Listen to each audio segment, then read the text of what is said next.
dans notre métier, souvent on est amené avec les années, la pratique, et puis j'ai formé beaucoup de psy, à être un superviseur, comme on dit. Donc quand on a un psy qui est secoué dans son métier, eh bien, il demande à être aidé.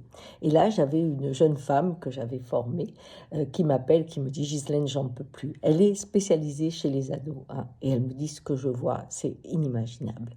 Je vois des ados en dépression, mais je les vois aussi des tentatives de suicide comme jamais j'ai connu. Il se passe quelque chose, c'est terrible. Cette jeunesse désespère, cette jeunesse rentre dans une mélancolie incroyable. Et elle me dit: ben moi j'en peux plus. Alors j'arrête pendant quelques temps et puis on en parle toutes les deux. Et je lui ai dit: écoute, c'est simple, il faut pouvoir travailler avec cette conscience bête qui est: on ne se lève pas pour un cauchemar. On se lève pour un rêve quand on a 15 ans.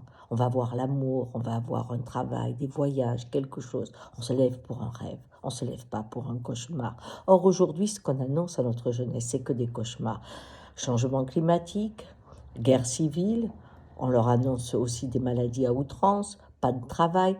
Qu'est-ce qu'on leur prévoit comme futur? Un cauchemar. Bien. Pourquoi ils ne resteraient pas sous la couette? Pourquoi la mélancolie ne viendrait pas? Il y a nos futurs.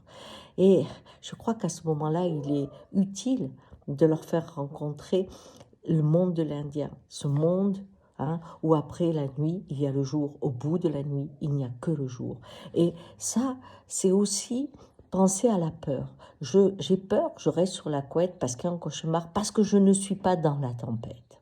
Quand on est dans la tempête, qu'elle soit en santé, quand je suis en train de m'étouffer, ou quand vous avez un accident de voiture, ou chaque fois que vous êtes un marin en pleine mer, avec des grandes vagues, eh bien, vous êtes dans l'instant. Vous n'avez pas peur. Vous aurez peur peut-être après quand vous verrez ce que vous avez vécu, mais sur le moment, vous n'avez pas peur. Parce que vous êtes dans un présent avec une conscience, si on l'analysait, que ça ne peut pas finir mal.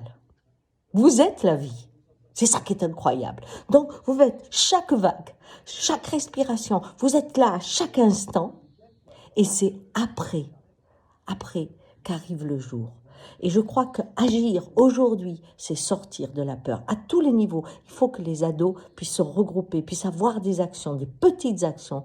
Parce que dans l'action, la peur se meurt et l'avenir se construit. Ciao.